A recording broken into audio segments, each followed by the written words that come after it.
Sécuritaire dans la localité d'Ntoto, en territoire de Walikale, en province du Nord Kivu, est préoccupante.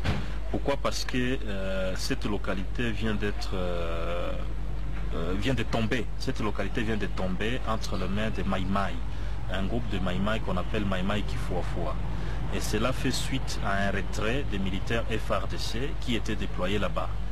À l'heure où je vous parle, il n'y a pas de militaires FARDC en Toto, il n'y a pas de policiers en Toto, il n'y a pas aussi des éléments de la MONUSCO en Toto.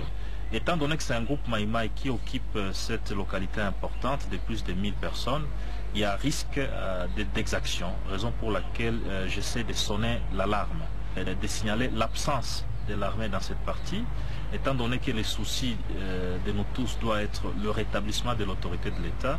Il faut que le gouvernement puisse s'employer et qu'un redéploiement rapide soit effectué en Toto. Contacté, le porte-parole des opérations Sokola 2, le capitaine Guillaume Kaiko, parle juste des menaces de ces rebelles pour occuper cette localité. Ce n'est qu'une menace. Je vous dis tout de suite que l'état-major secteur opérationnel Nord Kivu Sokola 2 a déjà pris toutes les mesures de manière à ce que l'ennemi ne puisse pas occuper. Et si l'ennemi osait, il va trouver les forces armées de la République démocratique du Congo. Difficile donc pour le moment de savoir qui contrôle cette localité de plus de 1000 personnes.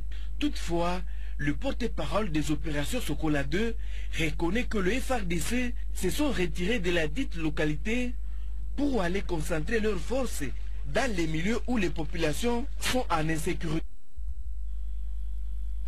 Le rapatriement du corps de l'ancien président de la CENI, l'abbé Apollinaire Malou Malou, initialement prévu pour samedi, interviendra dans le tout prochain jour. Dans un communiqué de presse signé par le vice-président de la centrale électorale, le programme des obsèques connaît une légère modification en raison de l'intensité du trafic aérien en Europe et aux États-Unis d'Amérique en ce jour des vacances.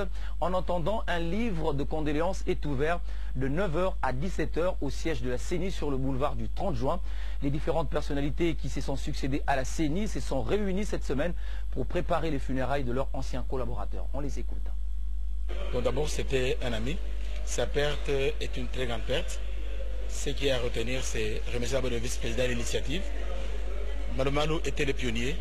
C'est lui qui a mis sur pied le système électoral actuel que nous avons hérité et que le bureau actuel a hérité et que les générations futures hériteront.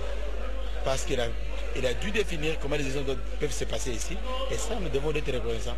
Pour nous, c'est un pionnier qui est parti et nous avons le devoir de l'honorer et de l'accompagner. Comme ancien collaborateur, le président de la CENI, avant de s'envoler pour Dallas, où il doit rapatrier les corps, il m'a chargé d'appeler tous les anciens collègues de la CENI et de la CI qui ont travaillé avec M. l'abbé.